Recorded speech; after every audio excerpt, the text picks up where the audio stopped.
जब हमारा मस्तिष्क अच्छे तरीके से काम करता है तो ही हम अच्छा सोच पाते हैं और जीवन में अच्छे अच्छे बदलाव भी ला पाते हैं। और जीवन में अगर आपको बड़े फैसले लेने हैं, मुश्किल हालातों से निपटाना होता है, तो हमें मानसिक रूप से मजबूत होना बहुत ज्यादा जरूरी होता है। जरूरी नहीं कि आपकी जिंदगी में हर पल अच्छा ही होता रहे और आप तभी खुश रहे।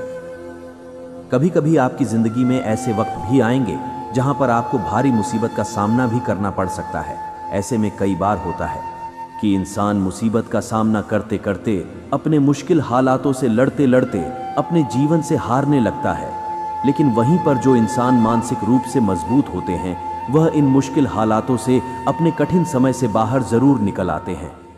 अगर आप जान और समझ लेते हैं तो यकीन मानिए आप अपने मुश्किल हालातों से जरूर बाहर निकल आएंगे और आप मानसिक रूप से एक मजबूत इंसान भी बन जाएंगे।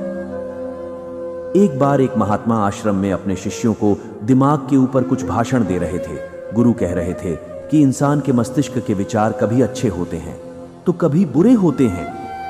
अच्छे विचार जब उसके दिमाग में जन्म लेते हैं तो वह अच्छी और कल्याणकारी बातें सोचता है, लेकिन वहीं पर अगर बुरे और गलत भावनाएं जन्म लेती हैं तो उससे उसका पतन होता है।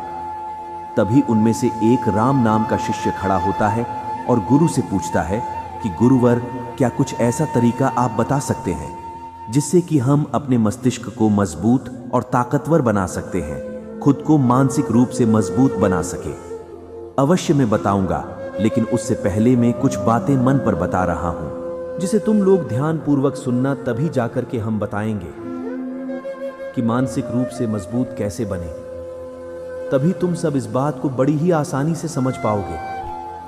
गुरु कहते हैं कि जब भी हम कुछ सोचते हैं तो सबसे पहले वह विचार हमारे मस्तिष्क में जन्म लेते हैं और उसी के अनुरूप हमारा पूरा शरीर कार्य करने लगता है। मान लो कि आप कुछ दुख भरी बातें सोचते हैं तो आप बिल्कुल शिथिल होते चले जाते हैं, आपके शरीर की ऊर्जा कम होने लगती है। लेकिन वहीं पर अगर आप कुछ उत्साह भरी बातें सोचते हैं तो आपके शरीर के अंदर असीमित ऊर्जा बहने लगती है। आप वाकई में जोश से भरे दिखाई देने लगते हैं। आप यह अनुभव खुद कर पाएंगे कि जब आप खुश होते हैं तो आपके शरीर के अंदर बहुत ऊर्जा आ जाती है। ऐसा इसलिए हुआ क्योंकि आपने अपने दिमाग में कुछ जोश भरी बातें सोची। शरीर तो वही है आपका, लेकिन जब आप दुखी होते हैं तो आपका शरीर बिल्कुल ऊर्जा विहीन हो जाता है। लेकिन जब आपके विचार जोश भरे वाले होते हैं तो आपका शरीर खिल उठता है।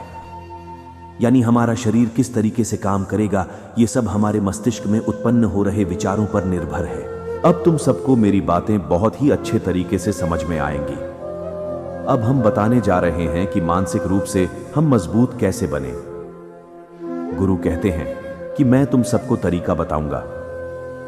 अगर आप उन तरीकों को अपने दिमाग में लाते हैं, वैसा ही सोचते हैं, तो यकीन मानिए आपका शरीर भी वैसा ही काम करने लगेगा। जैसा कि मैं पहले बता चुका हूं कि जब आप दुखी होते हैं तो आपका शरीर ऊर्जा विहीन होने लगता है, लेकिन जब आप खुश होते हैं, आपके दिमाग में अच्छा विचार आते हैं और आप खुश हो गए तो आपके शरीर में अच्छी ऊर्जा बहने लगती है।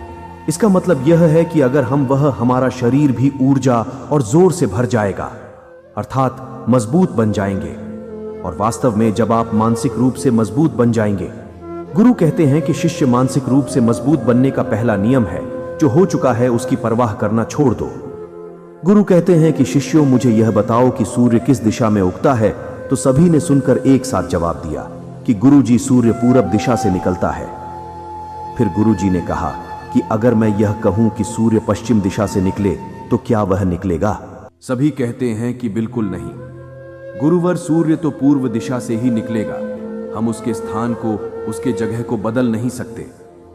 फिर गुरु कहते हैं कि माना कि बारिश का मौसम है और अगर मैं यह बोलूं कि बारिश बंद हो जाए तो क्या हमारे बोलने से बारिश बंद हो जाएगी? शिष्य कहते हैं कि नहीं गुरुवर, वह तो मौसम में बदलाव की वजह से होती है। जब मौसम में बदलाव होगा तो बारिश बंद हो जाएगी। फिर गुरुजी कहते हैं कि अगर मैं तुम लोगों से यह कहूं कि ठंडी के मौसम में गर्मी पड़ने लगे तो ऐसा होने वाला तो नहीं है। अगर मैं तुम लोगों से यह कहूं कि ठंडी के मौसम में गर्मी पड़ने लगे तो ऐसा होने वाला तो नहीं है। शिष्य कहते हैं, गुरुवर, आप ठीक कह रहे हैं, ये कभी नहीं हो सकता। ये ठंडी के मौसम में गर्मी पड़े और गर्मी के मौसम में ठंडी पड़ने लगे। यह मौसम तो प्रकृति पर निर्भर करता है, जो कि हमारे बस में नहीं है। फिर गुरु कहते हैं कि ठीक उसी प्रकार अगर जो चीज़ हमारे बस में नहीं होती है या जो बातें बीत चुकी हैं, अगर हम उन घटनाओं को लेकर के बार बार परेशान होते रहेंगे या उसकी बहुत ज़्यादा परवाह करेंगे, तो क्या हम भूतकाल की घटनाओं को बदल सकते हैं कि नहीं गुरुवर? फिर गुरु कहते हैं कि अगर तुम बीती घटनाओं को लेकर के बार बार चिंता में रहोगे और उस चीज की परवाह करोगे तो तुम परेशान होते चले जाओगे। इसलिए तुम्हारी जिंदगी में जो घटित हो चुका है, कोशिश करो उसे भूलने की।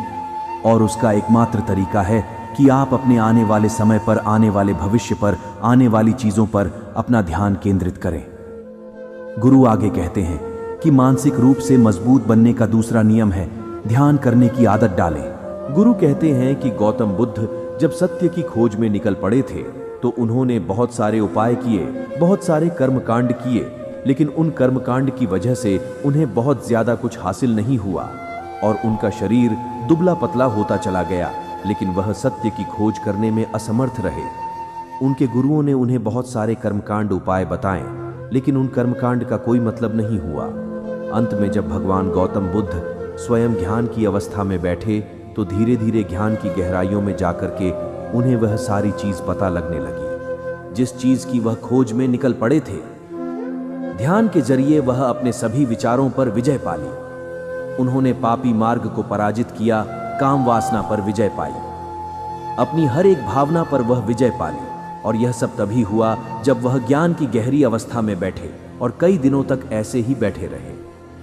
ध्यान करने से हमारा मन और मस्तिष्क बहुत ही शांत हो जाता है। जैसे कि अगर हम किसी वस्तु पर या किसी के बारे में या किसी चीज के बारे में जब विचार करते हैं तो हमारा पूरा ध्यान इस पर केंद्रित रहता है। हमारा दिमाग ज्यादा इधर उधर भागता नहीं है और हम चीजों को बहुत ही अच्छे तरीके से समझ पाते हैं। ध्यान एक ऐसा तरीका है जो आपको हर तरीके से आपके दिमाग को मजबूत बनाता है। बौद्ध भिक्षु अगर किसी बात पर ज्यादा जोर देते हैं तो वह ज्ञान की प्रक्रिया पर ध्यान में कई घंटे तक बैठे रहते हैं। उससे उनका दिमाग बहुत ही शांत रहता है, उनका मन बहुत ही शांत रहता है, और जिसका मन शांत रहता है वही किसी भी चीज पर अच्छे तरीके से, अर्थात वह मन और मस्तिष्क से दोनों से मजबूत होता चला जाता है। ध्यान करने से आपकी सारी वासनाएं आपके नियंत्रण में रहेगी। आप अपनी इच्छा अनुसार अपनी वासना को अपने वश में किए रहेंगे। गुरु आगे कहते हैं कि मानसिक रूप से मजबूत बनने का तीसरा नियम, बहुत ज्यादा किसी से उम्मीद मत रखना। सब अपनी मर्जी से जन्म लिए हो, अपनी मर्जी से ही कर्म का चुनाव किया है, लेकिन इंसान जन्म लेने के बाद वह ये सब भूल जाता है कि उसे क्या करना था, उसने किस लिए जन्म लिया था, और जन्म लेने के बाद तमाम तरह की वासनाओं से ग्रसित हो जाता है। मोह माया में वह बहुत ज्यादा फंस जाता है, वह खुद को जान ही नहीं पाता, वह खुद को भूल जाता है। और यही वजह रहती है कि वह तरह तरह के लोगों से अपनी बहुत ज्यादा उम्मीद लगा बैठता है। उम्मीदें दुख का कारण बनती है।